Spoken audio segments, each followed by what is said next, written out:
welcome to Silverline Silver Sunday. We still had the artwork up there. That was interesting. How is Mm, everyone this evening? sorry. Howdy do. Doing great. I'm going to stop Good. sharing for a minute. Hi. Okay. Hello. It's good to see you all this Sunday on. It is August now, y'all. It is August the 7th. It feels like it. I know it does, and it's hot. Very hot. Hot. Yeah. It's hot. How hot is it in California, Roberta? 104 today. Whoa. Ooh. Hottest it's been so far. Wow. Wow. Air conditioned inside. I don't care. Yeah, that's right. It's a cool 72 on the inside though. hmm Oh, I wish. Not quite. So I remember the Santa Anas from being out there. How are That they? does happen. They're still happening? They happen, Okay. but not quite yet. Because those always help to cool everything off. Yeah, what is that? I don't even know what that is. Santa Anas. It's the change of wind coming from the east going. We usually get the offshore breeze coming up from the Pacific, and it's much cooler. Yeah. So when it comes in from the desert going towards the shore, it's hot desert wind, and it's gross. And it is often really, really, really strong too. I mean, it's just the kind of strong winds you got to lean into, you know. Yeah, it's gusty. Yeah, it's kind of cool though, you know. It helps. Of course, the California heat is not like it is out here, right? Because it's just wet out here. Wet heat is harder to deal with. Yes, it is. Yeah, it is. Yeah. The only thing good about wet heat is that fans are more effective. That's about right. it. Yeah. No. Yeah. You're right because it blows on the coolness. Yeah. So Tommy and I went biking yesterday, and when I came home, my clothes were soaked. Soaked. Yeah.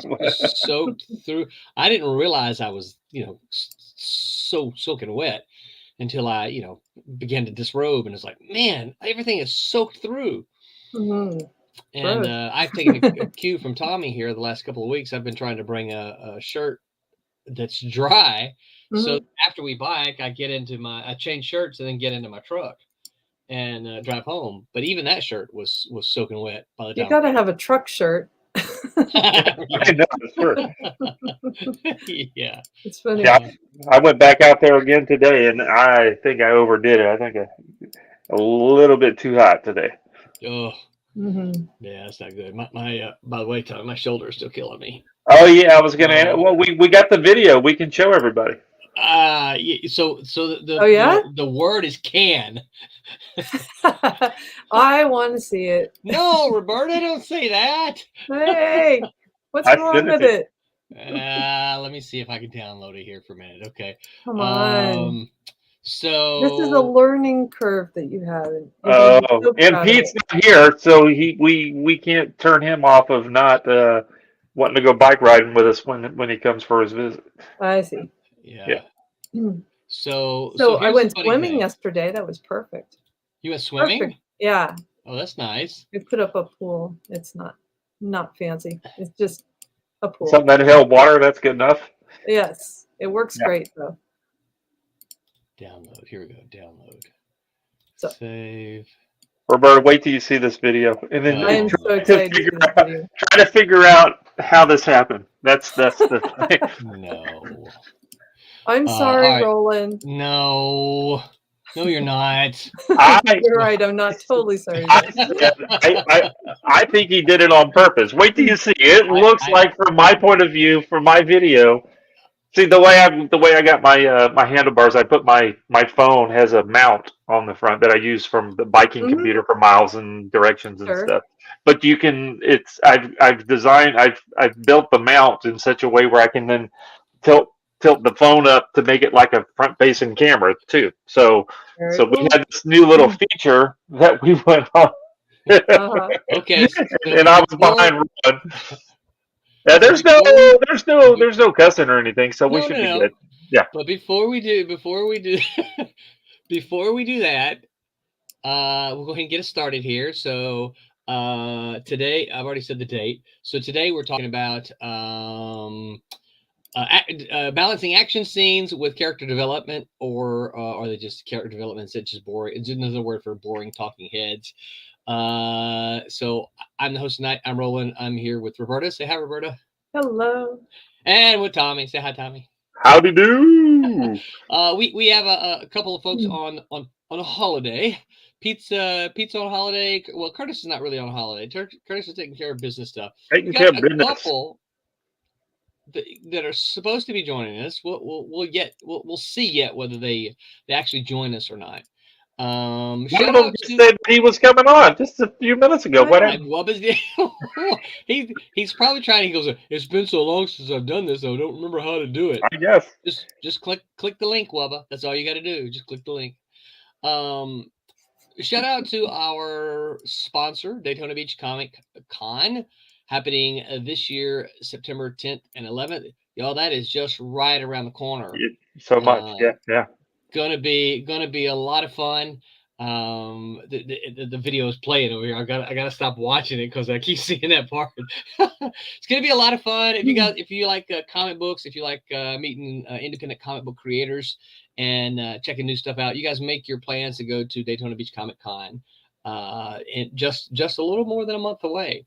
Shout out to Coliseum of Comics. If you are in Orlando, Florida, and you are looking for comic books, you need to go to Coliseum of Comics. If you're looking for Silverline Comics, you really need to go to their branches on East Colonial and in Claremont, and go there and ask for the Silverline Comics. Now, the cool thing, if you do that, you're going to find our Silverline Comics, and they're going to have the Coliseum of Comics logo.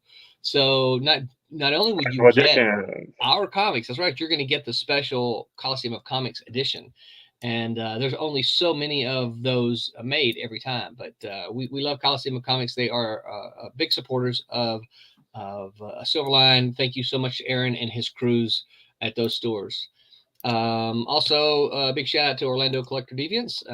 They're a family of geeks who do geek things, and they do go to all the conventions and take videos and videos and pictures of all kinds of stuff, so that when you miss out, you can still, it's almost like being there, almost, but not quite.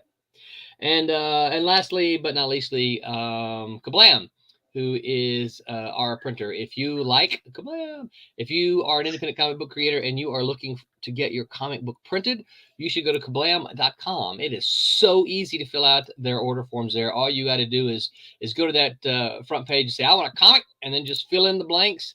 Boom, there it is. It's just that easy. But they do have templates there. So if you're like, well, I'm not sure how to do it, they got templates and all kinds of stuff. You just got to look around. But super, super easy. The cool thing about it is, if you're a comic creator and you're nervous, like, I don't know if I know how to do it, here's the cool thing. You can get one copy. Just one. And we suggest if you're new, get one. Make sure you did it right. Yeah. Yep. So you can check it out, and that way, if you need to make changes, you can make changes. Yeah. Before you order 100, and then all of a sudden you go, oh, page 1 was supposed to be page 5. Oh, because we're going to print it the way you send it to us. That's right. Yeah. All right. At Roberta's insistence, here's this video. Just a little ways. All right. Obviously, point of view camera here is Tommy. Yeah, somewhere there. Just so I could make sure I was getting a little speed. Yeah. And there's Roland. Mm-hmm. So I'm turning around, and I'm going to follow Roland into that wooded. All right, here we go. That was me fixing the camera. Yes, sir. All right, here's Roland. So I'm following Roland through this new feature that they just built a week or so ago. You too. It's very narrow. Oh, that was a good idea, getting that angle.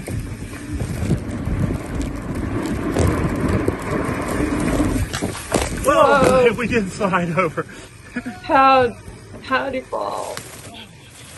Well, Oh, you all right? Yeah. That's why I'm glad I had my helmet on. You did get you got your front tire off for sure. Oh. I'm just glad you Okay, got I'm just over the wood. Well, no, that was easy. That was the easy part. I showed Renee, Rowan, and Renee watches because I watch some of these other videos where we watch people crashing all the time. She goes, "How did he do that?" I So don't so know. so What do here's you the deal. All right? happen? So the ramp goes up like this, right? And then there's a little flat portion, and then Hmm. there is a down portion. Okay. Hmm. So I tried to get really fast because I wanted to do a little off the top of it, right? And I think I made myself go too fast because what I did is I went up the top, and when my wheel landed, it kind of landed and bumped, and then it immediately went down, and I lost control of the wheel. Yeah, yeah. So Yeah, I mean, I literally just lost control of the bike. there might have just been a groove or something. It's that simple, you No, know. I wish I could blame it on the groove, but I literally just lost control. You'll get it. So Thank what I you was for telling, sharing and I putting did me it a out few more there. times after that, I but it know, was but so so so when I fell over into the bushes there, I was telling Tommy I was really glad I had my helmet on because when I hit, I heard a clunk, right? oh And wow. it was just a stick, but right there was a stick stretched out along there. It would have smacked my head. Now I probably would have been okay because it wasn't like a log, but it was a yeah. But stick, and I that's a heard good the You, clunk point. on you my weren't going very fast. You just kind of rolled Wow. yeah. and clunked to the side. Well, Yeah. that's what BJ said. She goes, "It doesn't look like you fell very hard." I'm like, "Well, I didn't fall too hard." I said, "Actually, I tried because I felt myself fall, and I said I tried not to fall face first. Yeah. For sure. I was trying to go. I think that's kind of why I hit my shoulder back here is because I was trying not to smack into my face. And Yeah, any you'll learn any kind of in Robert, if you do biking stuff, any kind of biking, even if it's on the road and that kind of stuff, you got to figure out because you're going to fall at some point. You Yeah. just got to figure out how to get off the bike without hurting yourself, with the fall without damaging yourself. So Yeah. yeah, It's a balance. yeah, So but um it was fun, except for the fact that my shoulder still hurts. yeah, I bet oh it did. bummer. It Is was Yeah, it that looked bleeding like blue it or did. anything, or is it okay? No, I've been looking and I haven't seen any bruising or on it. I mean, I found cuts that I didn't know I had, like on my legs and stuff. I didn't realize I had them. I mean, I knew I'd cut my hand up, right, when I Yeah. fell. Yeah. Well, But we were good for another hour after that, oh, so it yeah, was yeah. BJ said she saw bruising on my elbow, and I can't. Uh oh. Yeah, I can't see it. Not much. Yeah, I don't see it there. If there is any, it's not much. But but yeah, it was fun. I mean, I would go back and do it again, because it's kind of a rampy thing. So I Yes, would do it again. It was Okay. fun. yeah, I did. Went and did it a little more today, trying to get a little more Speed. air. Yeah, Yeah, I wasn't. I was exhausted. yeah. Looked like fun. It is It is fun. fun. Yeah, It's it just is Yeah. hot, fun. Yeah, and very the hot. thing, Tommy gave me his camera, and so I was trying to catch him coming up, and that's kind of what kind of Yeah. inspired me a little bit, right? Because I was filming Tommy, and I'm like, I can do that. I want to do that. I can do that too, right? Yeah. Because the first You should times I was try. just kind of coming up, and I wasn't You just trying roll it. to. I Yeah. wasn't trying to get air or anything like that. But that time when Tommy was filming, I'm like, okay, I'm gonna really go. I'm pedaling hard, Mhm. right?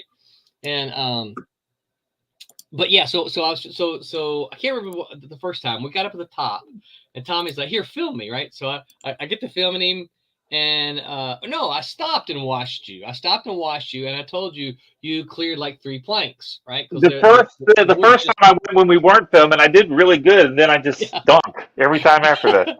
And yeah, every other time his front wheel would come up, but his back wheel would just go. Woo! Yeah, It wouldn't do much. Oops. getting more and more tired. It was getting hot, getting more tired, and I'm gonna try one more time. I'm gonna try one more time. It's when you're biking too. It's that one more time is the one that gets you. You Yes. know, Mhm. yeah. Yeah. That one more. I'm gonna do it one more time, and then that's when you're wrecked. Right. Yeah. Let's see. A couple of Kickstarter catch-ups, updates, I guess. So Roberta's just showing she had her obsoletes and No, I had Cloud Mouse up. the Beyond the Stars. So she's got her. Oh, So if you back the Beyond the Stars, the obsoletes, and Cray, if you don't have them in your hands already, they're on the way. There you go. Roberta's holding hers up. You should have those on the way. Those are all out except for I think I need 3 with art and 3 with don't they look good, Roberta? Yeah. Did you mute yourself? Purpose. Oh, There you go. So, you muted how, yourself. Yeah. I didn't mean to. My hand wasn't on it, but look how thick. It looks so good. It really does. It looks so good. Yeah. So, so all of those except for, and I got a message from Stephen Butler earlier. He said he's done with all the commissions, so they're headed my way. So hopefully I should get those out. Those of you who had Butler commissions, we'll get those out with your books, and that should be the last thing that we need, except for those couple of you that I don't have addresses for. And I obviously I can't send them to you if I don't know where to send them. Well, you know what state they're in. Can't you just send it to the state and let them figure it out? Right. Yeah. Here, deliver this to this person. Like you used to do it back in the day, right? Yep. So the superhero extravaganza, which was Switchblade 2, Teen Beetle 2, and Trump's number 3. We still are waiting on the money for from Kickstarter. I anticipate that maybe tomorrow. And then I will get all the files to Kablam and pay them the money, and hopefully get those. We'll get them pretty soon. Get started on that. So, so yeah, so that's where we are. Oh, if you did back that Kickstarter and you haven't filled out the survey, please do that immediately. I meant to do the thank you page today, but I didn't do it. So, because your arm was hurting too bad. yeah, my shoulder. So if you haven't filled out the survey, go ahead and get that survey filled out so that you can put the name that you want on there. If you don't fill out the survey, what I do is I use the account name that whatever you signed up. So it might be guest 45321, right? So so don't do that. Put your name on there. Bobby Weskovich says, "Hello, big dummy, putting y'all on Facebook at home." Thank you, Bobby Weskovich. Oh, looky here. We got us a special guest. Yay. Brought to you by Best Buy. What's up, Mr. Quentin Bedwell? What's going on, y'all? How do you, sir? Hello. Have me a Sunday evening cup of coffee. All right. Yeah. You just joining us tonight or the topic interested you, or just? Yeah, I saw there was only 3 of y'all, you know, and Roberta's pretty cool, but you other 2, you're not very entertaining. So. No, we're not. We're definitely not. Talking about I would enjoy the face plant on the bicycle, though. That was pretty awesome. I think that was a winner. I think we should watch it again. I know. So here's what I will tell you this. So ever since we first started biking, Tommy has been trying to catch. This has been one of his goals. I'm afraid Tommy will never ask me to bike with him again now because he's caught me crashing. I think this is one of the things he's wanted to do since we started riding. Is I want to catch you on crash. Ride you until you crash. Right. Yeah. That's fun. You gotta catch it on video. Tricky, Tommy. That's good. Yep. So. Yeah, so now that I have crashed, wasn't that what people go to races and stuff for? They it is ready to crash. They want to see them go fast, but some part of people do want that just a little. Well, we don't want to see anybody get hurt. We just want to see the mayhem and stuff. Yeah. Right. Yeah. So it's funny because I could hear when I crashed, I could hear Tommy laugh. I was laughing, but immediately because he was behind me, right? I could hear him laugh, but the first words out of his mouth were, "Are you okay?" No, I mean, let's be honest. You've had a couple of tip overs, and I make sure that you're okay before I start giggling. You absolutely do. But before the laughter gets really big, that I start laughing. That reminds me of one time I tripped in the living room. And I put my arm out to catch me on the couch, catch myself on the couch. And let me tell you, when I was going down, and it did not help. So I'm laying, I literally face planted in the living room. My wife is laughing so hard. And she's trying to help me up, and here I am, 280 pounds. She's like laughing all over the place. She's like, no, are you okay? Are you okay? I'm not laughing at you. I'm laughing at something else. It's like wow. Oh my goodness, you're laughing at me. You trip and fall on her. That'll make her laugh. Yeah. let me tell you, that was such a hard fall. Whenever I got up, I had the imprint to the fabric from the couch that Oh I boy. tried to catch Wow. myself with on the. Wow. I don't even know how I did it. What happened That's impressive. is my dog. It was a hard floor and like it was a cement floor, and my dog. I had just cleaned up after him with some chemicals, and it was slippery. Totally Mhm. forgot. Rounded Yeah. the corner. Boom. And I Yeah. mean, I went straight down, and Oh. oh, it is so hilarious to this But day. was it one of those I typical remind her about things that. when you fall, you kind of, you jump up immediately like nothing's hurting, and then you kind of scamper off to There the wasn't side. no You're like, jumping up from. "Oh." There wasn't no jumping up from that one. That one was catastrophic. It was one of those that That's you just don't terrible. come back You from. know, Just laid there. if you notice from Roland's pictures, by the time I turned my bike around, he's already jumped back up. Yeah, looking around. Well, yeah, that's Nobody- exactly it. Well, so I knew Tommy had seen me because he's right behind me, right? But I'm like, anybody else see that? I hope nobody else. And of course, when you're hurting, you're like, oh, did anybody else see that? I hope. I know Oh, that's right. God, You go, it's okay, and then you go around the corner of a building and you start crying. You're like, oh, I'm so hurt. yeah. Yeah, Tripping. I came in and took a shower. I took Tylenol, and then I put cold compresses on it for Oh boy. several hours. I'm Oh, actually, look, it's still here at my desk. Where I forgot all about that. I had it still here at my desk. Well, I did ask you if you wanted if we were done riding, and you said no. Let's ride some more. Let's ride some more. Yep. You did. We rode for another hour afterwards. You're a trooper. Rub some dirt on it. Get back in. That's right. That's right. That's what you got to do. It was still attached, so Nothing broke. The bike was okay. The bike was okay. fine. Yeah. Yeah. Wow. So yeah, no, it was fun. It was all good. That's Yeah. the funny thing when you start paying too much money for these bikes and then you wreck. The first thing you do, you check the bike out. Is it okay? What's wrong? Yep. What is it? Is it okay? Oh, whew, the bike's fine. Oh, my arm is broke, but the bike is my arm bends the wrong way. But... yeah, that joint is not supposed to bend that way. Let me flip that thing around the other way. Maybe y'all need to invest in some recumbent bikes. You know, those kind that you lay on. I used to have. Mhm. So you're closer Really? to the Did you ground. like that? Yeah. Huh? Did you like it?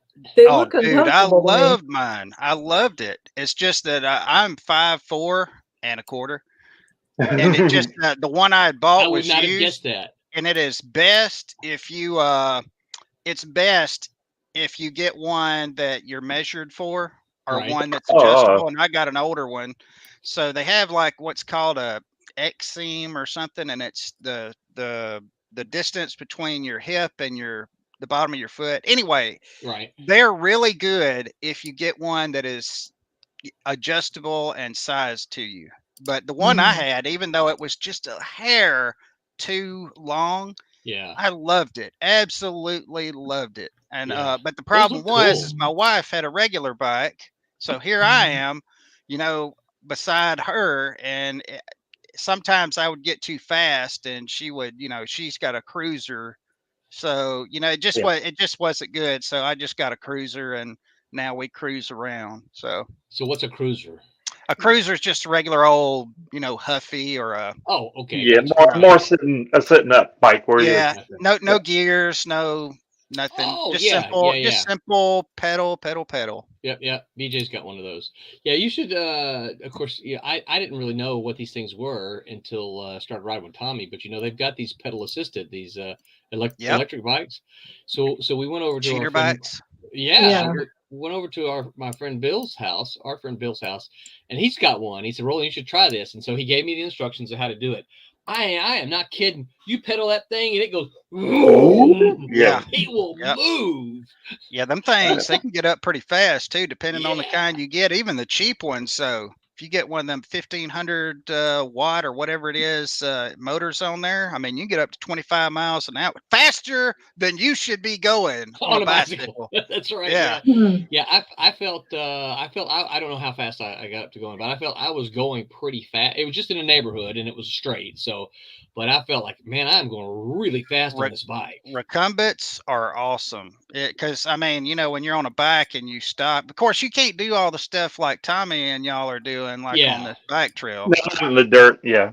Now they It's do more make them safe. where you can. They They do. got the fat tire bikes. They're pretty. Some of the they're pretty places cool. that we go are really sharp turns and stuff. I don't know Yeah. how you could even You make can it. do that. Yeah. Yeah. You tear one up doing that, and they're too expensive to. Yeah. You know, That's a specialty. Still, you they put look in a pretty mud cool. hole.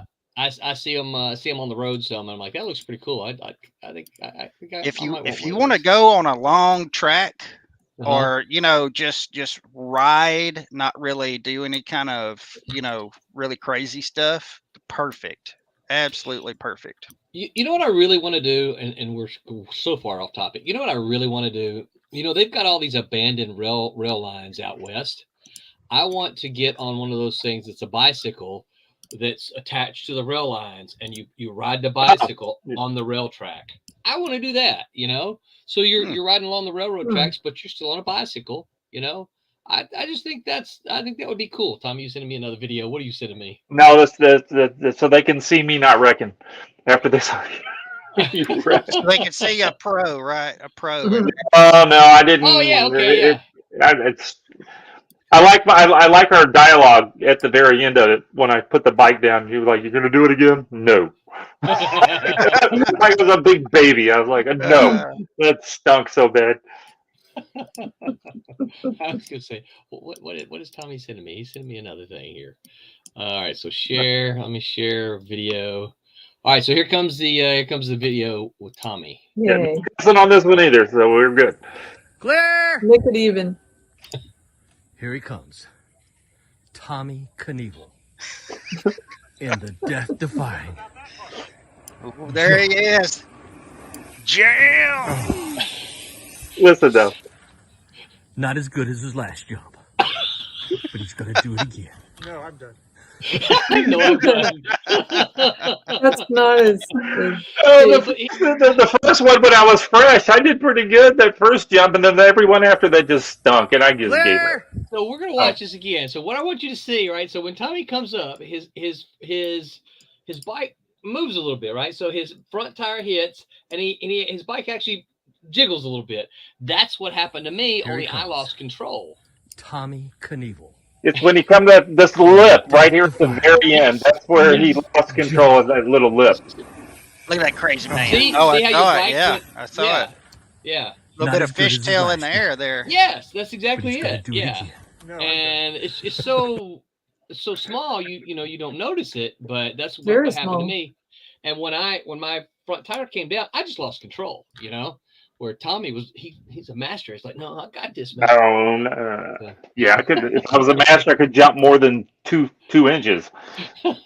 You did the first time though. I did the first time pretty good. Well, but next time you go on it, you need to get more speed, Tommy. That way you can get more air. So I next know. time, Just need to record the first one. The first well, go. next time Make sure Roland's filming though.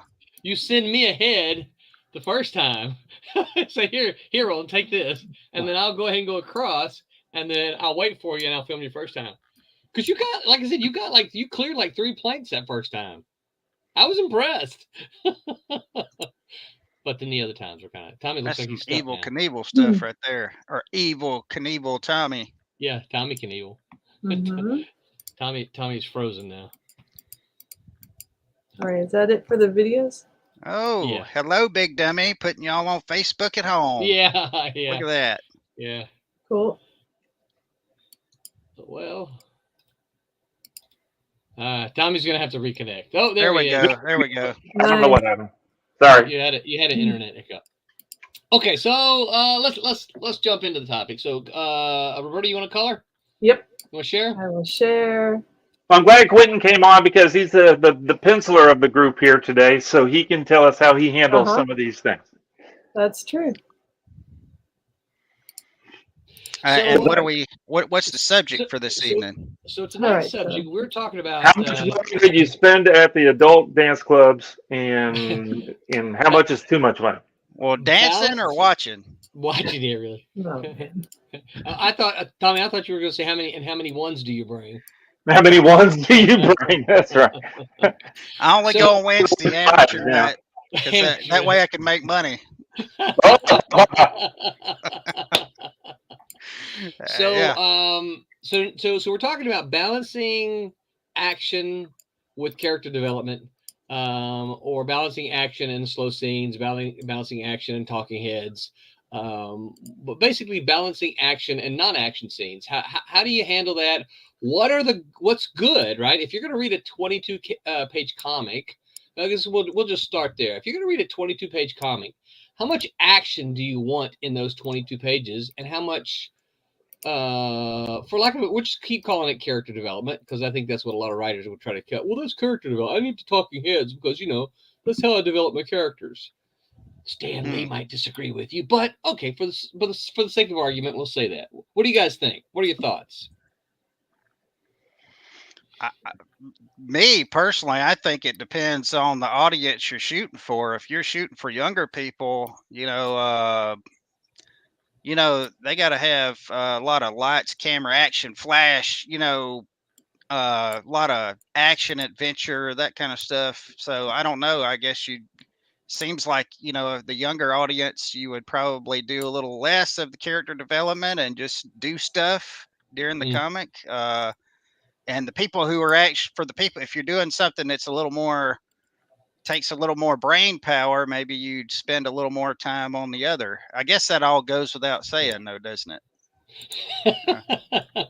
Well, I would say you're absolutely right. I would say genre and audience absolutely are going to help you decide, what it is you want to do. It depends on if it's just a everyday book, or is this super duper?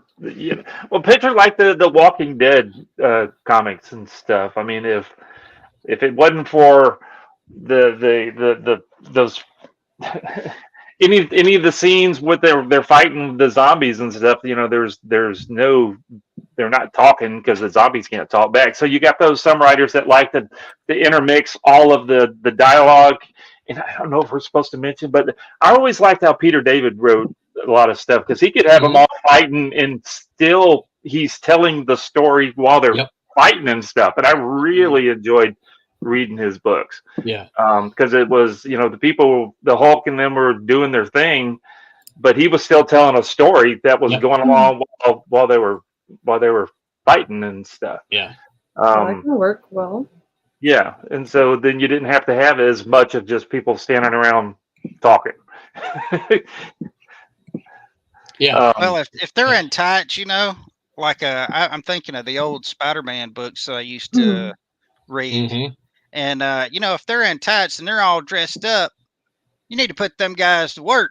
You don't want them standing around having a conversation and they're in their underwear and capes. And because that's just seems like they're dressed for action. You need to put them into action. Yeah. Well, I will tell you this. You guys know Avengers was always one of my all-time I favorite was comics. fixing to bring that up. Well, I went to. Were you with me the time I was at the shop and I said I'm not buying this?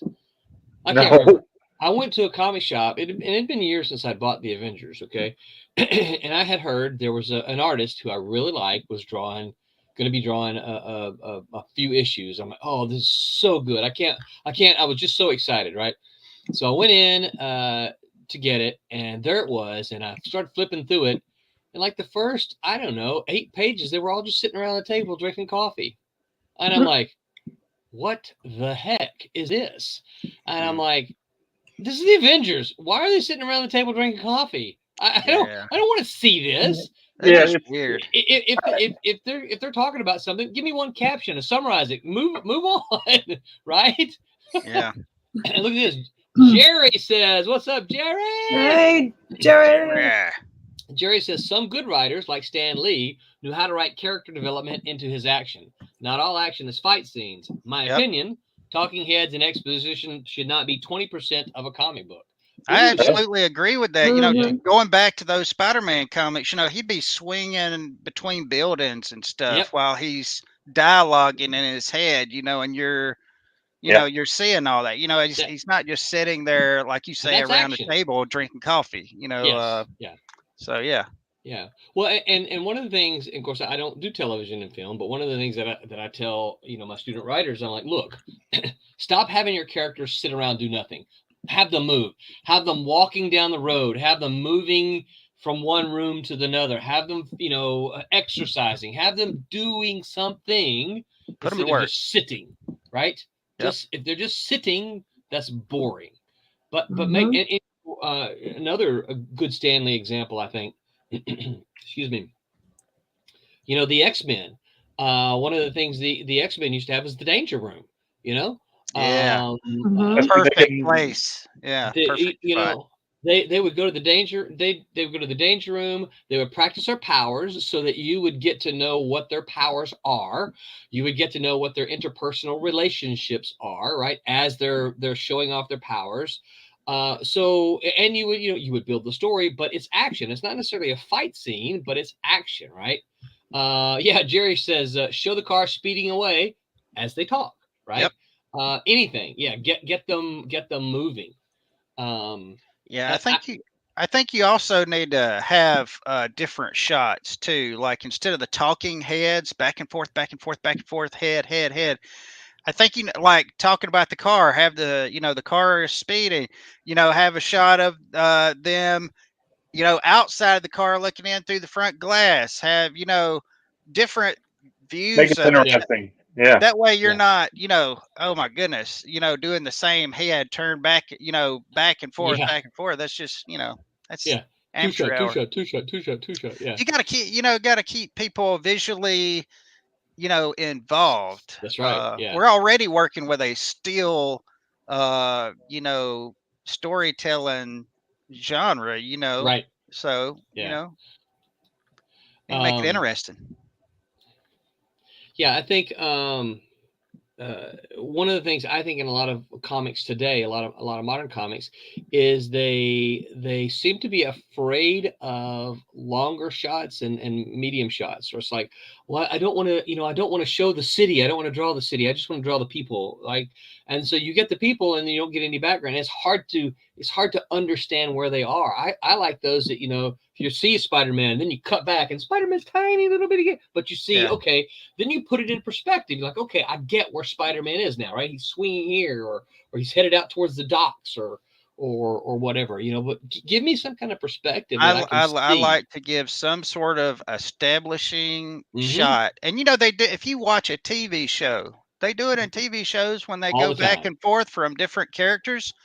They'll show like the building, and then Yep. they'll go inside the building to a room. They'll have the camera panning, down the hallway or whatever, and Yep. then they get to the characters. But it all Yep. happens just like that, so you don't even Just like notice that. it. Yep. Uh, Yeah, even Jerry I says always establishing shot. try Yeah. to get that establishing shot and then go from there. And if it's been too long, I like to go back and put a So background again, so let me just let, something. let me ask you a creative question here, okay? So I think that's the writer's job. If they're going to put it in, if they're going Yeah. to write the story, I think it's the writer's job to say, establish, right? Let's see. Here's where we are. Let's say that you're drawing a story, and you're like, we have made a sudden jump from one place to the other place, and we've never been to this place before, and there's no establishing shot. Do you, as the artist, go, let me just squeak one in here. Let me cut out a tiny little panel here to establish. Do you do that because that's what the reader needs? Or do you call out to the writer and say, hey, I writer? usually will ask, hey, I like to give it, which up front, usually I like to tell people, I like to give establishing shots. I like to, and I know like on stuff I've worked on so far, I like to either say something to them, or I like to try the best I can. It Right. depends on what the communication is. There's, sometimes it's hard to get the writers. But anyway, I like to try to Those talk to doggone them writers. first, but I do try to, condense. You try to put some sort of, Yeah. establishing shot if I can, if there's any possible way. It's Uh, funny though you mentioned that, Quentin, because you're right. The good TV shows, they all have establishing shots. And the funny thing about it is, a lot of people say, well, what about the Marvel movies? I rewatched one of the Avengers not too long ago. I guess as we were gearing up for the Thor movie.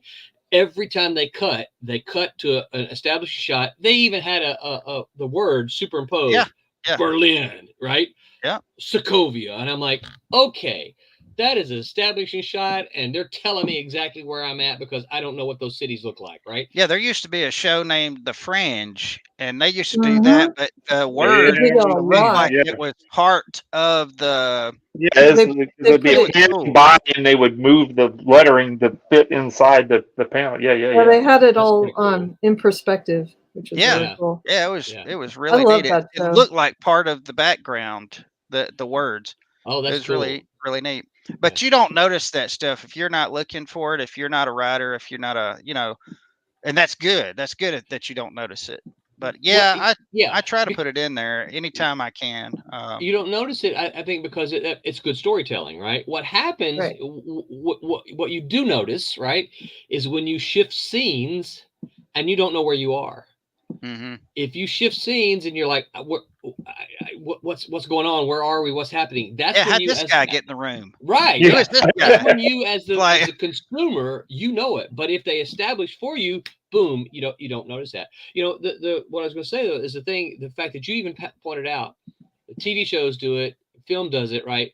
I don't understand why my student writers don't get that. That's not a hard thing, but it's Yeah. like almost every single script I read, almost, I'm going to say probably 90% of them, they don't have an establishing shot. They just start the Mm. story, and I'm like, how are you? And of course, I have I have a set of snarky comments that I just cut and paste for them.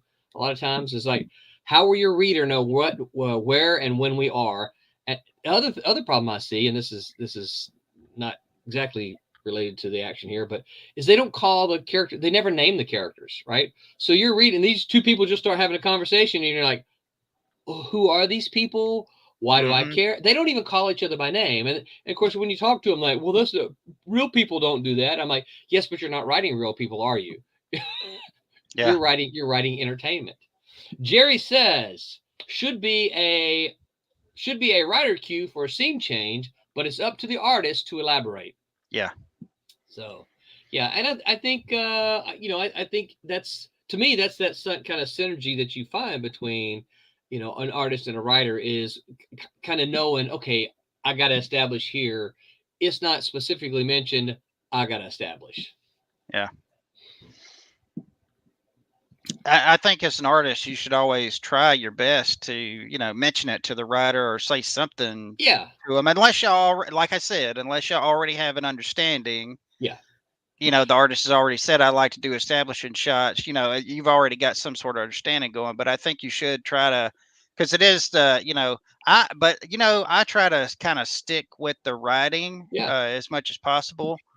So if you are an artist, you should see what the writer's vision is, because that's really what you're trying to do, is carry out the writer's vision, because the writer knows stuff that you may not necessarily know that's coming down and issues later, and you may do something. Oh, I think it looks good this way, and you don't really realize it, but you just killed something, a story point that he's got going way later. Right. But at the same time, sometimes you have to do what you can. I just think you shouldn't change it really major. Right. You shouldn't change stuff. Maybe you could consolidate, add a panel. If you can put some more stuff in one panel, that's good sometimes. But for the most part, it's something you need to run by the writer. I don't know a writer. Well, that's not true. I could probably Jerry and I could probably come up with a couple of names. Most writers that I know of, if you as the artist just dropped them a line and said, "Hey, I'm working on page 8. There was no establishing shot, so I'm just going to add one in." Most writers that I know will just go, "Hey, that's cool." Yeah. And They'll be that's like, it. yeah, you're right. There should be something there. Yeah. Yeah. Hey, that's cool. Now, like I said, Jerry and I could probably come up with some names that they would, oh, I'm the writer, and you will write it, you will draw it exactly as I have written it, because I am writer. Yeah, but most of the writers I know are like, oh yeah, that's cool. Yeah, you want to add that panel in there? Cool, make it happen.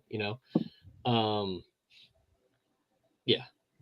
So when the art doesn't have those establishing shots, who's gonna get blamed when the reader reads it and they see you at a show and says, "Well, I don't even know what happened." In the writer's going to go, "Wow, is that penciler? He's the one that didn't draw what I told him to draw." Well, Yeah. okay. I mean, so that is a good question. Who would get Yeah. blamed? I would blame the writer. Me. I would blame the writer. In Yeah. fact, I will tell you this, Tommy. So you know that my students read a lot of comics off of Indie Planet, right? Yep. So one of the things occasionally I hear from students like, "Hey, I read this book, but I had no idea where I was. I had no idea who the characters were. I was confused." My response to them, and then they say, "I was confused, but I guess that's just because I don't know how to read comics." I respond to them as like, "No, No. you're confused because the writer failed to do his job and communicate to you when and where you are and who these characters are. It's not because you don't know how to read the comic. It's because the writer does not know how to or did not effectively communicate these things to you in that issue." Jerry said, "Shh, no names." uh, We should Well, get that on the show sometime. I yelled at him. I tried to get him to join us last week. Jerry, you want to join us? I'd love it if you would. Yeah, and he said he did say he would. He did say he would be happy to come back sometime.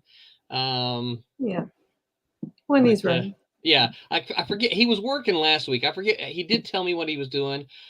I forgot what he was doing, but he was working and he had us on in the background listening to us while he was working. He's probably had on an I apron. love that. That is the best use. No, I agree. Me too. I Yeah. love that. I do that all the time. That's what I do. We might when not I'm quite be as working, every interesting as time I'm Jerry working, Springer, yes. but Every time I'm working, I put something on or Yep. someone on to listen to. So Jerry gave the number.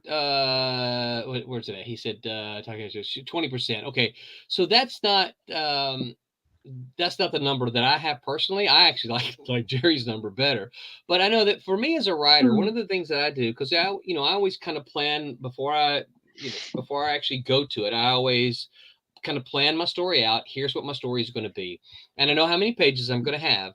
I have kind of a personal thing that, all right, I know there's going to be an artist who's drawing this story. And for me, I like it when I hear, an artist who I've worked with say, "Dude, Roland, I really like this story. That was a lot of fun to draw." As for me as a writer, yes, of course, I want to hear, fans tell me that they loved reading it, but I like to hear the artist say, "That was a lot of fun. I enjoyed that." Right? That makes me feel good because it means that I'm doing something that is that they're enjoying as well. So I know that that artists don't want to draw talking head after talking head. I know that, right? I've known artists long enough over the years that those are boring, right? They're not only boring to draw, they're boring to read, right? But a lot of, as we said earlier, a lot of writers were like, "Well, I have to have this story part in. I have to communicate this." Okay, good. I get that. I totally understand it, but do it in a way that it's not boring, right? So my thing is like, okay, so all of our books are 22 pages. So I'm like, okay, I have to have at least a minimum 11 pages of just action, right? Because that's half the story. Yeah. But now, okay, so if we're going to talk about the other part, I do try to make sure characters are moving instead of when they're having a conversation, right? They're walking or flying or doing some kind of movement when they're doing that. But for me, I kind of have that. Okay, I at least if 11 pages is not all out action, yep. I have to revise my story because I'm there's too much that'll put you to sleep. Jerry says this is always a last minute drop in because I'm an hour behind you. I'm usually stuffing my face while you're on. So here's another good reason. Come on, we'll watch you. We'll watch you eat your food. We'll watch you eat your taco. That's what you do when you take somebody out to dinner anyway. You watch them eat. Hey, come on, let's go. You can also join with audio only if you feel like it. That's right. Yeah, you could join and not turn your camera on. No, you just have the camera facing the wall while you're sitting over to the side. Well, you can turn the camera off. Or turn your camera onto, Batman drawing. So this is another point of view from Jerry as the artist. He says, original pages with all talking heads do not sell. Yeah. Nobody Mhm. wants those. Jerry said, slurp. So Jerry once told me that he could take we were talking digital one time. Jerry and I were talking digital, and I'm like, hey, why would you not make the move to digital? He said, well, if I do a Batman page, DC pays me my page rate, right? They do that, they get all that done, and then I can take those pages to a convention and sell them to fans. Okay. If it's digital, obviously you don't have that. But he's like, okay, Nope. so if it's just a page, let's say it's not Batman. He's like, if I can take it to, I get page X, right? Or fans would be willing to pay me X dollars for this. If it's from a Batman book, obviously because it's a popular character, they're going to pay him X and a half, right? He's like, if Batman is on it in action, it's X times 2, right? They're willing to pay the money because it's the action pages, right? Mhm. And Yep. and so yeah, so I think you have to keep that in mind that's that's the aftermarket for an artist. Although I will say sometimes some of the coolest, and I'm even thinking of Jerry's art here, some of the coolest images are those where Batman is completely in his cape is completely wrapped around him, and he's just kind of standing there looking, right? So all you see is the eyes. Yeah, pre-butt whooping. Yeah, exactly. Yeah, He's just standing like there, and you just messed up. Yeah. Of course, the action ones are cool Or too. post. Yeah. Could be post, but butt whooping. Just standing there with the cape completely around him, his body, so none of his costume on the inside shows. Those are some pretty cool images too. Yeah. But yeah, that's where Batman shines. Whenever those ominous shots of him. Yeah. I mean, it's pretty cool to watch him, put a boot in somebody's mouth, but but the best shots of him are the iconic shots, the dark shots, him up on top of a building looking down and stuff. Brooding and the staring. On a gargoyle, right? Yeah, the silhouetted figure with those wide eyes squinted. Yeah. Like, oh yeah.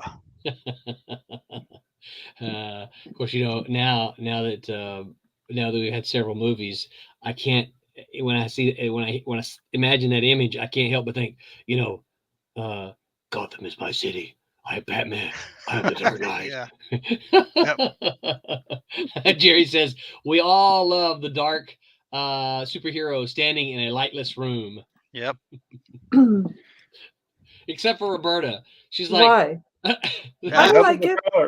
I'm okay with low lighting and all that. She's like, I'll just color hold everything. As long as there's not a room full of fire, right, Roberta? Well, I I've love been seeing fire. you working on this fire, man. You are doing it. You're selling doing that. it. See? But I got to tell you that a low light like that, it gives you a lot of thought as to where the lighting comes from. So it can be a challenge. Jerry said he's joking. Yeah. So yeah, that's what you draw Batman. Draw Batman in a dark room at night, right? Well, so what's the panel? 2 eyeballs, the 2 little slits, right? That's all you see. Yeah. You could do some really good spoofs with that too. He's in the dark there, and a person's trying to say, "Who said that?" Man, you see this good. Yeah. One of my all-time favorite independent comic books is one called Invisible World, by a guy by the name of Gary Denier or something like that. Literally, so it was everything was invisible. The entire comic book had no art in it. I can't imagine how that looks. It was only sound effects and word balloons and captions. It was hilarious. They had Captain Inviso. Sounds revolutionary. They had Green Inviso. Then they had the Green Inviso with arrows. It was funny. Oh my gosh, I laughed so hard. No art, and it was lettered by, if I'm not mistaken, I think it was Kurt Hathaway. Big name letterer. So Jerry says dollar signs. Yeah. So Low, it was it's really a low funny. Invisible budget. World. Yeah, you can probably, if you find that one in the cheap box, you should buy it. On my word, because it was just hilarious. Everything was invisible. Well, on the other hand, As a you know, colorist, I totally reject that idea. there was yeah. On the other hand, there was Silent Interlude, G.I. Joe, with Mhm. Snake Eyes. There was no dialogue, and that thing was awesome. I've There heard was about that one, but I've never Mhm. seen it. Yeah. just look it up, Silent Interlude. It's good. It's good. Guess everything is told with pictures. You know, that's pretty challenging for It an is. artist and a writer because everything has to be told, you know, with visually. Yep. So Yeah. Yeah. No, I've heard that mentioned before, but I've never seen it. I was not a GI Joe reader, so you know, when I first bought that comic, and by the way, back then, that's when they were only in like, you know, in Columbia, Mississippi, they were only in drugstores. Maybe you could get them at the grocery store. There were no real comic stores much around. And I finally, that issue finally came out, and I was so glad to get it home. And I didn't look at it before I got home, and then there was no words, and I was like, "This has got to be a misprint." Well, So I just threw it in the corner for a long time. I didn't actually learn to appreciate it till way later. yeah. Wow. Uh, Wow. You said Columbia. Do you mean Columbus or? Columbia, Mississippi, about Where? 30 miles from Hattiesburg. yeah. That's Oh, not okay. that's Yeah. not where I am now, but that's where I Yeah. grew No, no, up, no. Yeah. Columbia, Mississippi. Yeah. Yeah. Because Tommy's down there from uh crap. New New Augusta. Augusta. New Yeah, I New know where Augusta. Yeah. Columbia is. Yeah. Yeah. Yeah. So what about what are some other strategies then so we all know that we like the action, right? So what are some other strategies to take those quote unquote those character development moments and make them where they're not just talking heads? Hmm. More than just what the I really like the when they're doing the stuff and you still have the dialogue. So if you take all those talking head panels and then make them, doing all the stuff, like you said, the fighting, or they're running around, or they're cooking breakfast, or they're Yeah. doing stuff. That's, you got to do that. You got to make it. You got to keep the page moving. Otherwise, I like some of those Nightman pages that were just photo stats of the same thing over and over again, and it's like, I see why the penciler just didn't draw anything, and he just photostatted stuff over, and I was supposed to ink that, and I'm like, no, I'm just going to go photostat it too and just turn it in. Yep. Just the same guy head, so we facing this way and then facing this way, and Well, then you facing know, this way. if you watch television and you look at comics and stuff, a lot of times there is like an SOP for different things that you want to do, and there's different ones that you can pick. You know, it's like let's just say you've got the movie where they've got this elaborate plan, and they've got everybody in there listening to what the plan is to go do whatever it is. Well, there's this SOP, uh, standard order of operations, or procedures, whatever. Anyway, it's like it, there's a lot of different ways you can do that, and it be interesting. You're going to take some time out of your film or out of your comic with them just standing around a table explaining what they're going to do. But then you've got like this one tactic that you can use, and that is, okay, what if they're not? What if you have a shot of them standing around the table, and then they go into the action, and you see the caption as he's explaining it, they're actually doing it. Doing it, yeah. So there's a tactic like that. Or let's say if somebody's given a backstory or something, instead of them sitting there this way, that way, talking heads, what yada yada yada. What if you went back to that? Use that tactic and actually, kind of gray out the colors or whatever, and do like a. I mean, there's tactics. There's different ways you can go about doing stuff. If you watch enough film or look at enough media in general, you can, kind of decide which way you want to go with it. But don't just do anything but the talking heads. Yeah. Wubba says, "Hola." Hello. I respond, "You're supposed to be on here with us, Wubba." Join us. Yeah. And then he says, nice colors, Roby. Yay, thank you. Jerry says, think like storyboarding. Move the camera. Bird's eye, worm's eye, close up, wide Yeah. shot, silhouette. Artist needs to think strategically. And I Yeah. think that's exactly what Quentin was just saying there, is that you got Yeah, we're working with a still art form. Yeah. You have to take as many possible, ways to make it interesting as possible, because like we're not dealing with animation and all that kind of stuff. There's just a lot of stuff that you need to make it as interesting as possible for somebody's eyeballs. You need to have good money shots in there, and stuff like that. You need to take time sometimes. I think sometimes writers try to do too much writing. Yeah, I agree.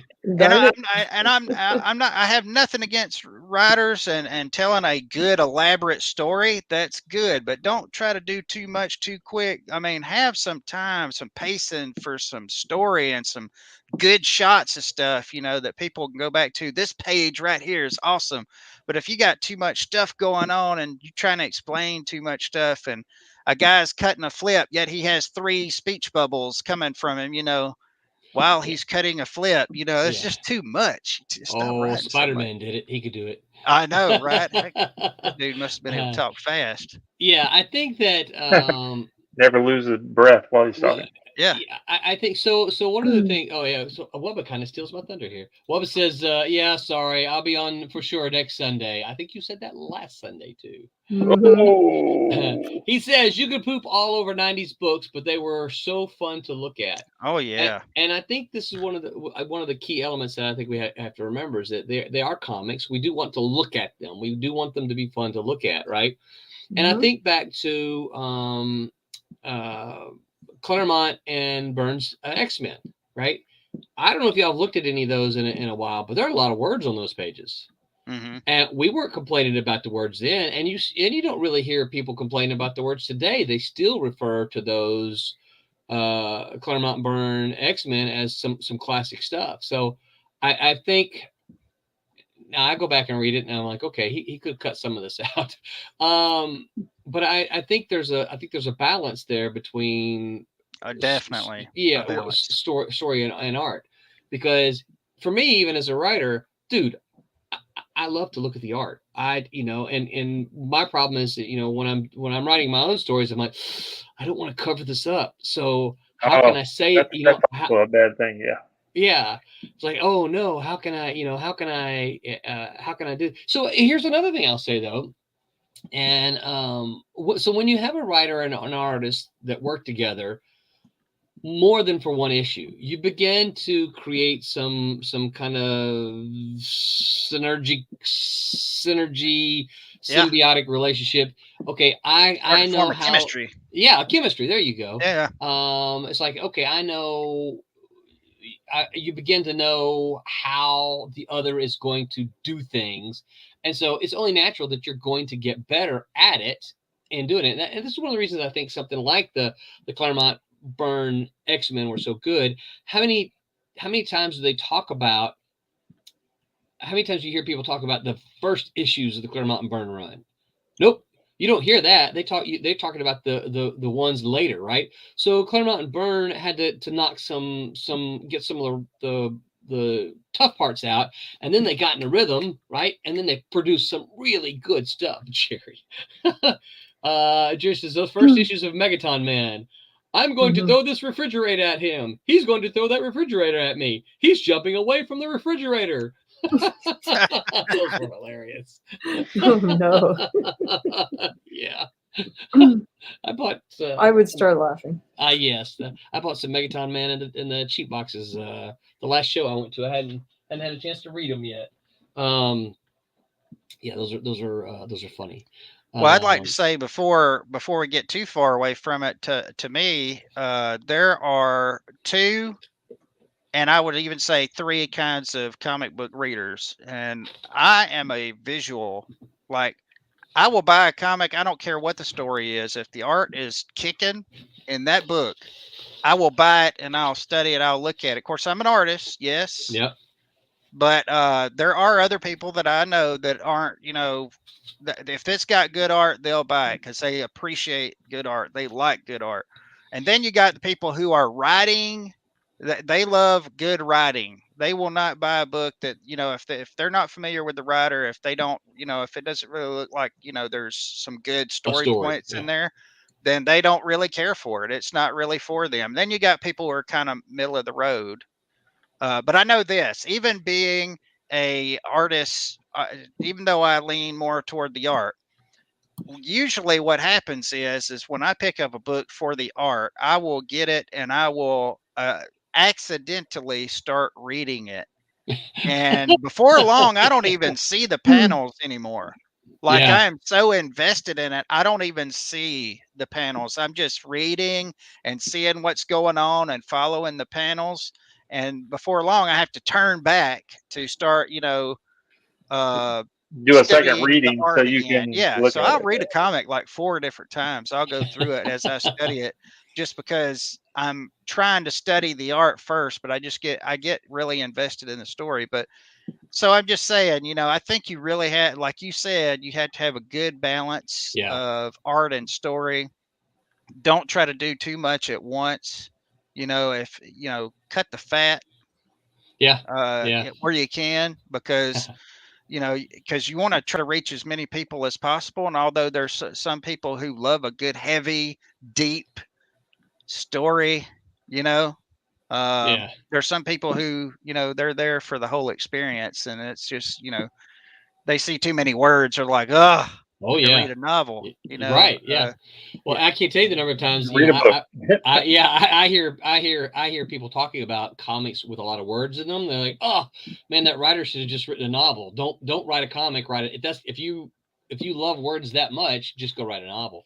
To some yeah, extent, I agree with that. It's like, okay, look, if you really want these many words to write this many words, then just go write a novel, because that's not what comics are. That healthy, combination of both. I will say I'm a little bit of both, Quinn. There are certain artists that I will buy pretty much anything they do, right? hmm Walter Simonson is one, right? If Walter Simonson is drawing a book, chances are I'm going to buy it. Now, there have been Walter Simonson was the artist I was talking about earlier, who did that Avengers book, and when I went to look at it, I'm just like, oh my gosh, this is, how did he draw this, because the story just looks so boring, and then I ended up actually not buying it. But there are artists that I will buy something no matter, or I'll at least go with the intentions to buy it, no right, right. matter, no matter who it is. I don't have too many writers that way, oddly enough, in comics. There are a couple. Most of the writers that I felt that way about don't write as often as they as anymore. There were folks like Steve Englehart, who was on the Wednesday Whammers not too long ago. I would buy, back in the day, if Steve was writing it, I would, you'd sign me up because I'd buy it. Roy Thomas has, over the years, Roy Thomas has become one of my all-time favorite writers. I think Roy is very underrated by the industry, and some of that was probably because he followed Stan. Wubba says, so by that theory, we should be rocking by 6 and 7, Roland. You're right, Wubba. We got to get you to do number 2, though. Then we'll go to 3. You get the 6 or 7. Tommy. But you're right, Wubba. We should be rocking, man. And I believe that. I do believe that. I do believe You that. will. You definitely. Yeah, it's like any kind of team, like a band, right? You put a couple of people, give them different instruments and put them together on a stage. They might be able to play some stuff, but you give them a couple of weeks to practice and figure out what the other person does, and they're gonna, then they'll start rocking. And I think comic creation is a lot that way too. I think you got to kind of figure out what the other one. Oh, look at this. I love this comment by Jerry. Jerry says Roy Thomas will always be a benchmark. I don't disagree with that at all. I just, the more I read Roy, the more I realize, wow, he just, uh, he just, yeah, fantastic writer. Okay, all right. What says I count 2 as 6? Okay, I see what you're saying. Yeah, you're keeping the numbering going. Yeah, I thought you meant 6 or 7 issues. So I was thinking, okay, if it's going to take us 6 or 7 issues, then we got to get you to the second issue before we can get to the 6th issue. But I see what you're saying now. Yeah. Well, I just like to say too, I have not seen any bad writing yet, and I'm not saying that just because I do Silverline work, but I have not seen any bad writing yet. That's because Roland hasn't been bored yet. Yeah. Yeah. No, I mean that's literally. When I was doing the Trumps book, I've rarely ever ran into issues where, hey, I really need to, do this or do that. I mean, I think there was only like twice I ever had to contact you about anything. It was always just stuff that while I was drawing. It was just weird stuff. It wasn't even. So that's good. It's really good to have a good seasoned writer. I appreciate that. Well, it's funny because Tom Mason came on here a couple different times, and one of the things that one of the things he mentioned, which I never really thought of before, is when he was talking about, well, how does Silverline define itself? And I've always told you guys fun. It's got to be fun. Yeah. But ultimately, and one of the things Tom said, he says, "Hey, what is Silverline? It's comic books that Roland likes." And I'm like, there's a lot of truth to that, right? Yeah. Because someone brings something to me, and I'm like, I don't. Well, that's what I'll start telling people. Well, it's comic books that the owner likes. It's Roland's picks. Yeah. What's a good thing you like? Good stuff, right? Well, I know. Yeah, I like good stuff. How about we should just do that as a tagline? Roland has good taste. Yep. Stuff that Roland likes. That's what we can. Yeah. Yeah. No, I agree with you. I will say, Quentin and Tommy heard me. I was kind of grumbling to Tommy, right? I listened to, and if the Whammers are listening, I'm gonna call them the carpet for this. They were talking about Silverline Team Up the other day, right? That was their topic. And I'm like, man, I am all over this. This sounds cool. I so want to listen to what they're saying. Okay. And I agree with that, Wubba. Here, what?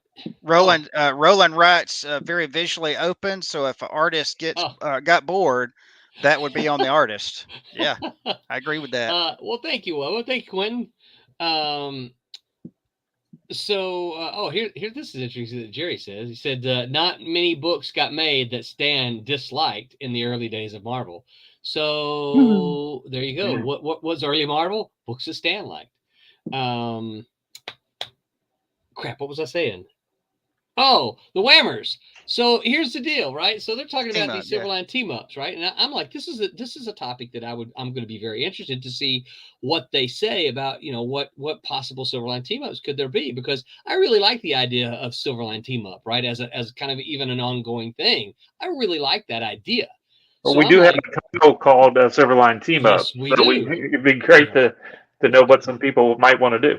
Right. And if I'm not mistaken, I think Pete's really close to being done with number 2. So I'm working on Trump's 4 now. I'm working on Trump's 4. Man, I can't wait to read Trump's 4. So see how it turns out. But so here's the deal, and I hope I'm not going to call you guys to the carpet either. But this is a comment that I heard from a handful of them.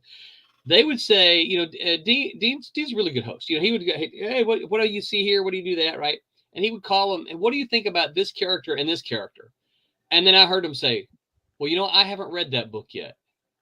Mm-hmm. I heard more than one of them say that, and I'm sitting there thinking, what the heck? You guys have got all the Silverline books, and you're telling me you ain't read them?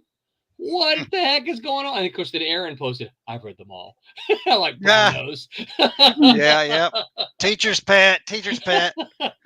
But I was surprised at how little they have read. I was like, come on, guys, you got to read this stuff. I just got it in the mail yesterday. No, not you. That's why. That's why. So I haven't read your mega The This. last one, of course, you just got it in the mail, but Is that the oversized book? Oh Yeah. yeah. The big one? I flipped through it though. You know, Yeah. like Quinn says, it's kind of easy. yeah, you have To to. look You got a through it. comic book, you got to look at it, right? You got to flip Mhm, through I it. looked at it. I'm like, it looks awesome. Yeah. Okay. Yeah, but these whammers, yeah, these whammers gotta. In fact, if I'd been I listened to the replay, so it wasn't live. But if I'd have been listening to it live, I might have jumped on there and said, "What are you guys doing? You're having a Silverline team up, and you ain't even read the books." I watched that, and Mhm. they had some pretty good ideas, ways of characters meeting up, and of course there were some that it'd be a little hard to connect Far-fetched. them, but Yeah. yeah. Yeah. Yeah. I mean, I like I said, I really like the idea. Marvel Team Up was always one of my Marvel Team and Marvel 2-in-1, Jerry, also Marvel 2-in-1. Those were some of my favorite Marvel comics. As Tommy and I were talking, You mean Spider-Man team up? Spider-Man Team Up, yeah. Yeah. And I Yeah, think we talked about that yesterday. yes, we did. That's the Yeah. reason why we have so many of them, because Spider-Man was in them all. Yep. Yep. And then of course Marvel 2-in-1 was the Thing Team Up, right? Hmm. Do you remember that one, Tommy? You don't remember that? No, he was in most of the. I guess I didn't realize that. Yeah, Marvel 2-in-1 was kind of like Marvel Team The Up was Thing Spider-Man and somebody. Marvel 2-in-1 was the Thing and somebody. Huh. I don't think it was always that way, but I think it kind of turned into that. Yeah. Yeah, so I had a couple of people actually tell me that they were going to pitch me some Silverline Team Up stories. And if I'm not mistaken, to both of these people, I told them, do it. One of them was probably close to a year ago now, and I've not seen the first thing. So yeah. Yeah, I love the whole team up thing. I love the whole team up idea. How do we get off on team ups? Oh, reading and I don't know. One of us was pretty upset about people not reading books or something. that would be me. and I don't know what it was. But I'm trying to remember how I got sidetracked on that. I don't know. It's pretty easy. I don't know. What? Wait, what did you just say, Roberta? I said it's pretty easy to get sidetracked. We do it all the time. That's our thing. Oh, I thought you were saying it's pretty easy for Roland to get upset. That's what I thought she was. Crybaby. No, not upset. That's what she was saying. No. That is what she said. No, getting off topic. That's our thing. Crybaby. Yes, that is our thing. Yeah. Yeah, I think all the groups are pretty good about doing that as well. Doesn't take much. Yeah. All right, so my clock reads 9:20. Any other thoughts about balancing action and character development, guys? Do it. Do it. Balance it, yeah. Entertainment. That's my thought. Do it. Yeah, I think if you're writing a story and you see that you've got talking heads, figure out how to make your characters move. How to make it move. Yep.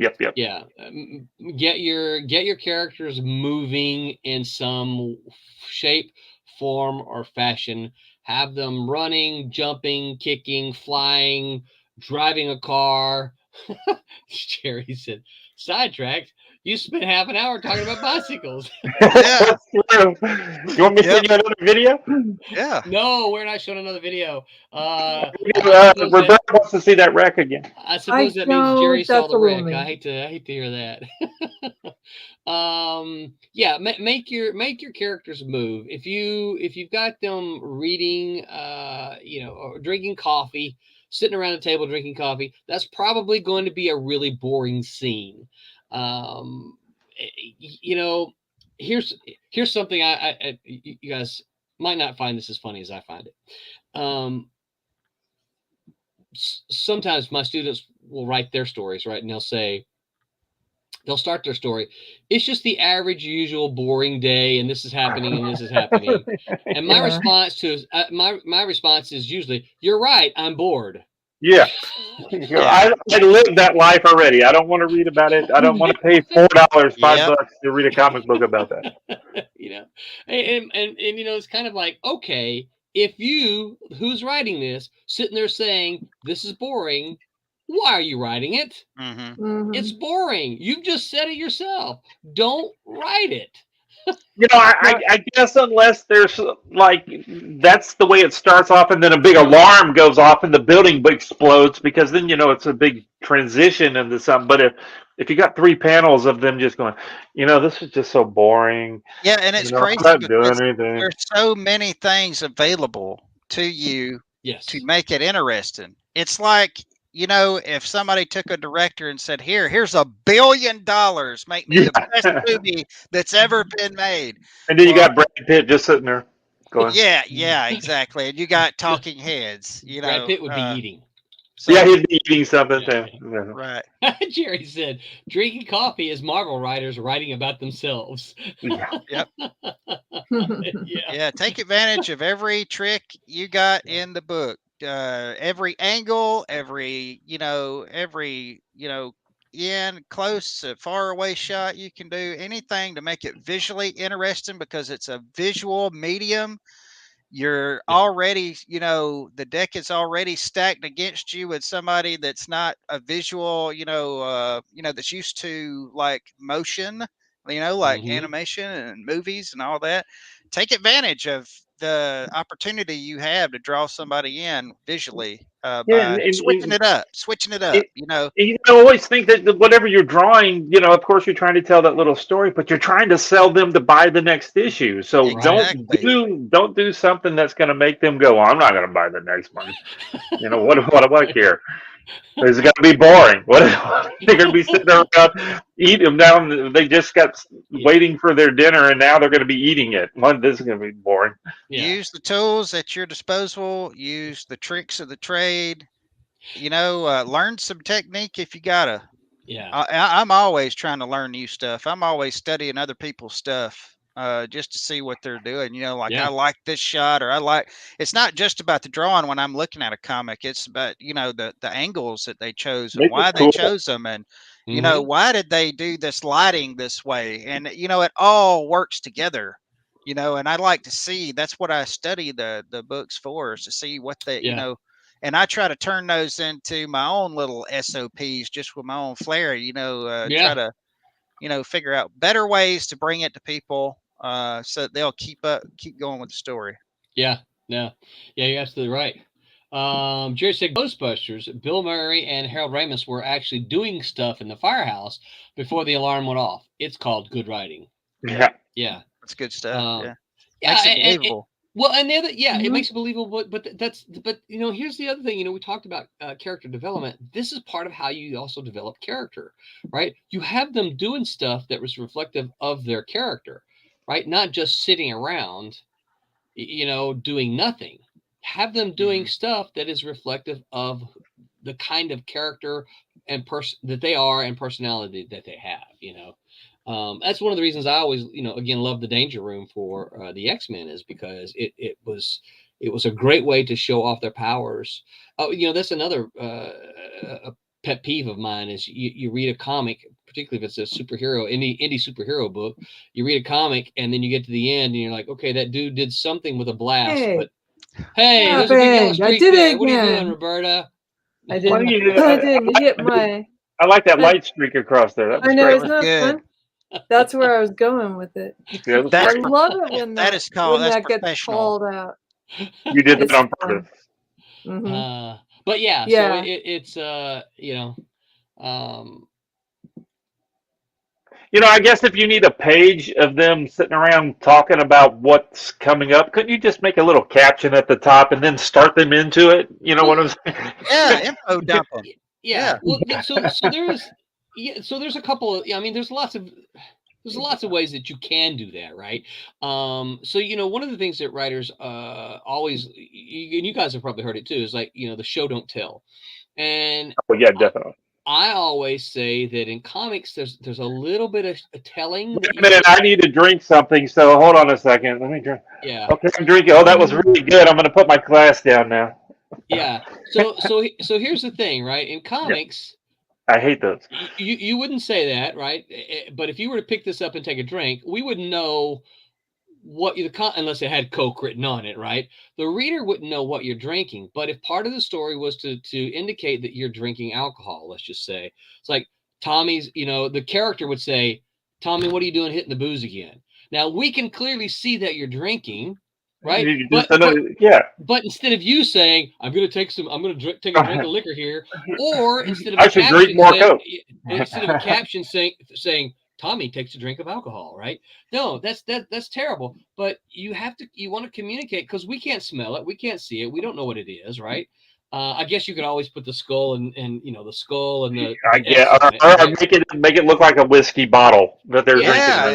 And don't just have Tommy cleanly drinking out of the bottle. I mean, have him making love to it. Just have it all going. Have little drops coming out and stuff. Like, oh, this is so good. And even further in that, if it doesn't matter that it's alcohol, then don't even talk about it. Why do we care? Right.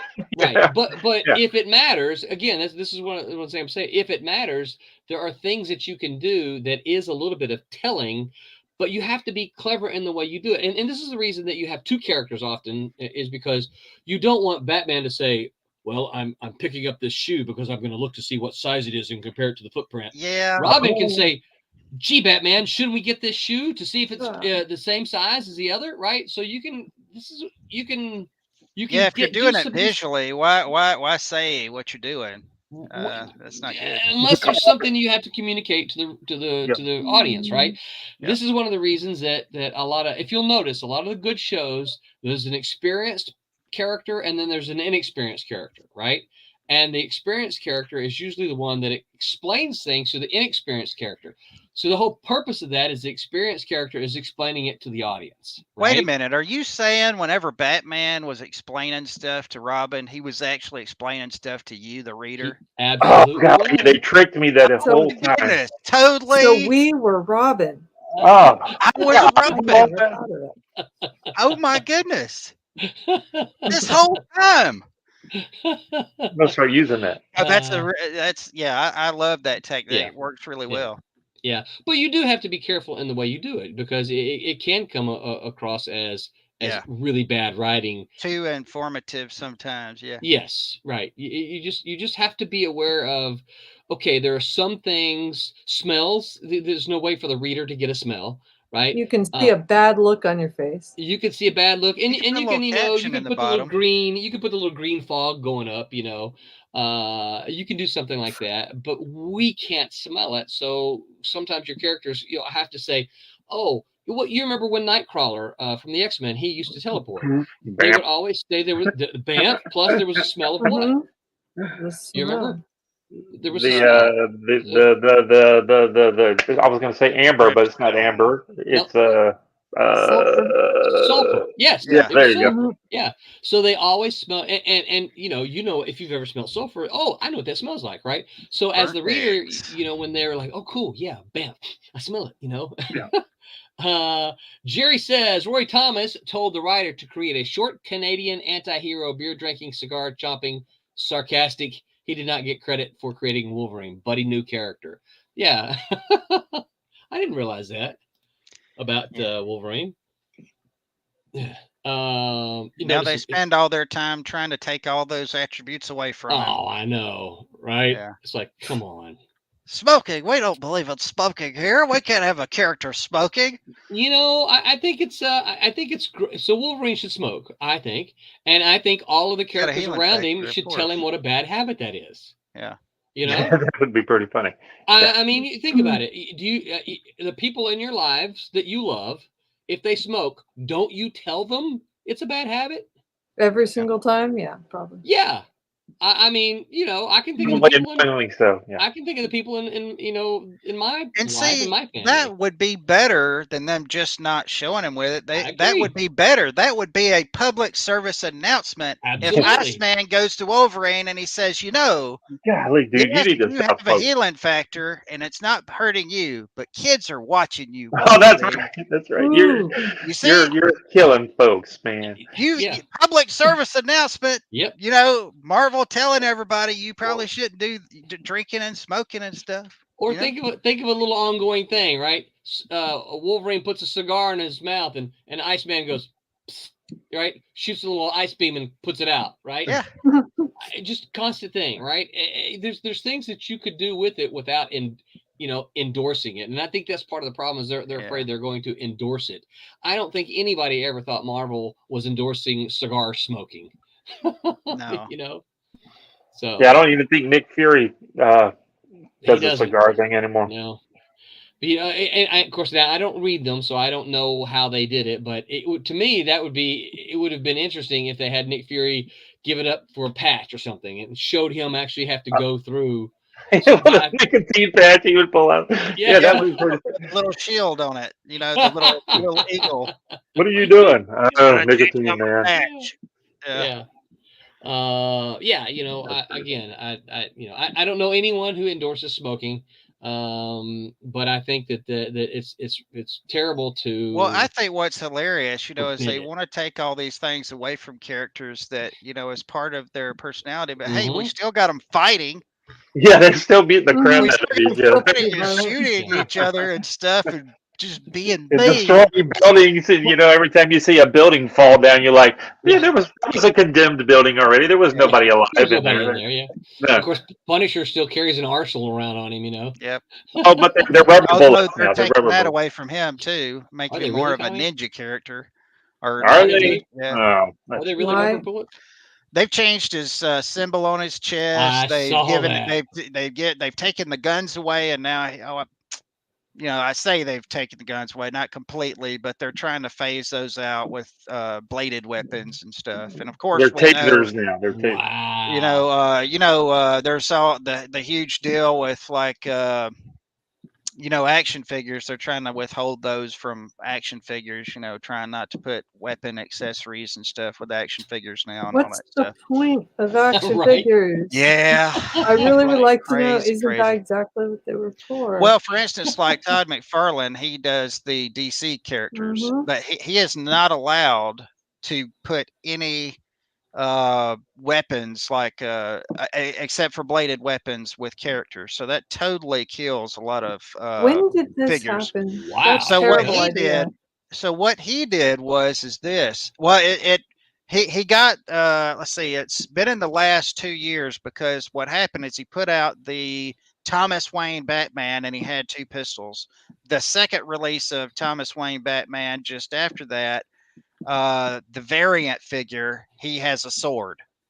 Thomas Wayne never had a sword, but anyway, what he did was, because he does Spawn, is he put out a weapons pack under the Spawn name to give people the option of buying the weapons pack to put with their figures, so they can buy a Spawn weapons pack. Spawn that includes weapons for their. By the way, these weapons that are in the weapons pack just somehow fit. The DC coincidentally, right? Incidentally, this happens to be the pistols that this character uses. That's funny. That was awesome. It's clever. Funny. That's what I like about McFarlane. Trying to cool. help the fans. Yeah. Jerry said, remember when Steranko had Captain America smoking a cigarette because he wanted a noir comic? I do not remember that. I do not remember Captain America ever smoking. Yeah. I mean, I know who Steranko is, but I do not remember Captain America ever smoking. Or going to the bathroom. You never see him go to the bathroom. I'm glad for that. Yeah, thank you, Roberta. Me too. Yeah, that's not really a. That's one of those talking heads panels that we don't need, Quentin. Yeah. There's no action there at all. It's a talking panel going back and forth between the stalls. Oh, that would be great. Oh man! Now, if someone beats him up while he's on the toilet, that might be. Yeah, see, you could have, and how the difference between the characters is you show their feet. Your feet, yeah, you see what the boots are or whatever shoes they're wearing. Yeah. And hey, that's Deadpool. Because he's got the red and black, and that's Wolverine. He's got the blue and yellow. And then it'd be like Doctor Strange would throw his cape over the top of the stall, that just hanging over the top, so that's Doctor Strange in there. Yep. Yeah, that's cool. More than one way. Please don't put that into your next comic. No, that's good stuff. Well, on that note, I guess we're gonna call it an evening here. Oh, now. Oh, look at that. Thank everyone for hanging out. Thanks, Jerry, and thanks for Wubba and all of you who hung out with us. We appreciate it. We always have And Quentin for joining. Thanks, Quentin. Yeah, thanks, thanks, Quentin. Well, I Quentin, for appreciate joining y'all us. for letting me in. I could have Absolutely. joined, and Roland could have just bypassed me, and I could have just stayed in the the gray chat area. Ooh, I would In the only green do that to room. Aaron. Yeah. Oh, poor And- Aaron. You're giving Aaron a complex. Yeah, no, Aaron knows I'm picking on him. Are you? Yeah, so Jerry, I need to get you to if you're still listening, when I hit the bye button, notice Sergio Cariello comes on here and he says says his name and he says make mine Silverline. I want to get you to do that for us, We Jerry. need to do a bunch of those. We need to get a lot more people. We need a lot of those. We do. Yeah. We need to get a lot more people doing that because I got to get back to rotating. Jerry says Cap 111. I think I actually own that book, but I'm going to. Yeah, I mean, even I us, think I we need to own do that book. ours and stuff. Yeah, so I want to get Jerry saying, hi, I'm Jerry, make mine Silverline. But yeah, we need to get a lot more people doing that. So we need to get everybody out and about, especially since we're at conventions. Man, I should have told Barb and Bob to get walk around. Yeah. Quick recap of our sponsors. Thanks to Daytona Beach Comic Con for being one of our sponsors. We love Daytona Beach Comic Con. Jerry says, thanks, gang. Have a good week. Thanks for hanging with us, Jerry. Bye-bye. Virtually. He was here virtually. Yeah, I'll send you a link early next time. Maybe get you to join us. Join us live, join us here instead of on the show. You guys need to make your plans September 10, 11 to attend Daytona Beach Comic Con. If you like comics and if you like indie comics, a great place to pick up some indie comics, meet some independent comic book creators. And Silverline, there's going to be a whole bunch of us there. Quentin is even coming all the way from Texas. Yep. Quentin, would it be safe to say this is your very first ever Florida appearance? It is. Absolutely. First Florida appearance for Quentin Bedwell, y'all. So there are going to be some special things. Start walking. Right. So we should have. I believe my printer tells me that we should have Trump's number 3 right by then. No.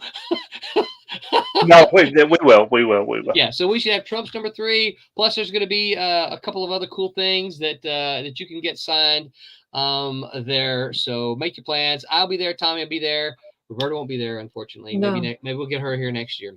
Mr. Pete will be there. Mm-hmm. Mr. Pete will be here. There's going to all the way from across the pond. A baker's dozen of us there. So you guys make your plan to come get some Silverline signatures, pick up some books from us, and just chat with us about comic books in general. Thanks to Coliseum of Comics for carrying our books and being a supporter of ours. Shout out to OCD, Orlando Collector Deviants, and of course to Kablam Comics for their awesome printing job. Tommy, tell folks where they can find you online and where your next appearance will be. Well, you find me. We'll see. Okay, then on the 2020. Okay, 20. Yeah, I'm gonna be in Kissimmee at what's the name of this show? Infinity. What? The Infinity. Yeah, Infinity Con, and then we'll be there with you'll be there, and Haley will be there. Jose. And Jose will be there. Yeah. Oh golly, I believe him. But where can people find you online, Tommy? Yeah, just go into the Google and type in Florimonte, FLORIMONTE, and you should find links to me wherever I'm hanging out. And then here every Sunday. That's right. Unless I'm bike riding, and then I won't be. We'll see. Yeah, but you got to make it back in time for the show. I know, or at least I'll call you from the car. Yeah. Roberta, what about you? Where can folks find you on the interwebs? You can find me on Facebook and on Instagram under. And what next show are you doing? I don't have one planned yet. No. We got to work on getting Roberta. We need to get you. Shows. Yeah. I know. I agree. anyway, find me on Instagram and Facebook and on Sunday. That's right. Right here. And Quentin, what about you? Where can folks find you on the interwebs? And where is your next appearance? Quentin Bedwell on Facebook and Instagram. Also, right here on Tuesday nights. As far as appearances, Daytona Beach Comic Con. You can find me Wednesday nights at the local chicken strip amateur night. So yeah, come on by. Throw me some dollars. Bring some bucks. He needs some travel money to get to Florida. No photos. Hey, Quentin, are you going to be doing any commissions at the show for then? I haven't really decided yet. Are you going to do it?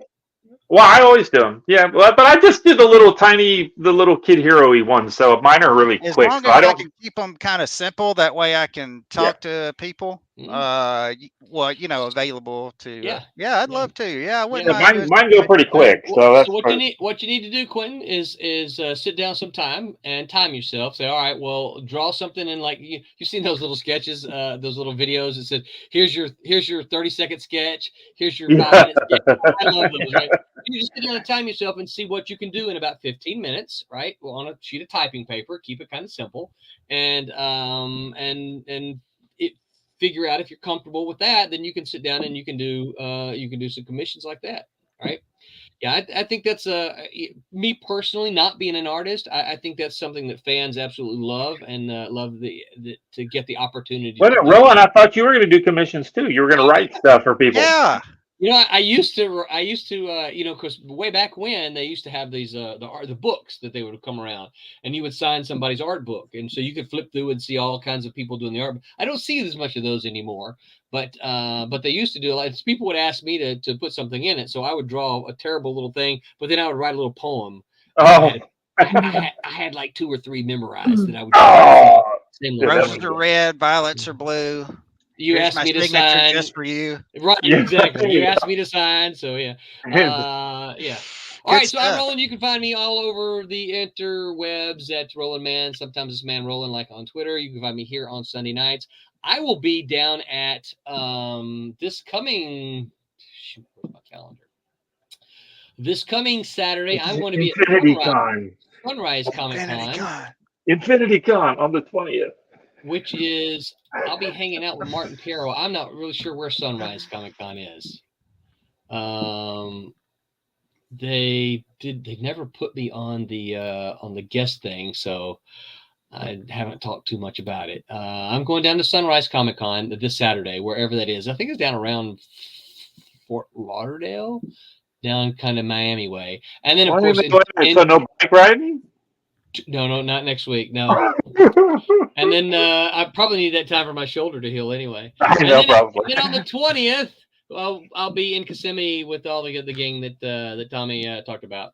And until next time, you guys know what to do. Remember to make mine Silverline. All right, good night, everybody. Hi, my name is Sergio Cariello, and make mine Silverline.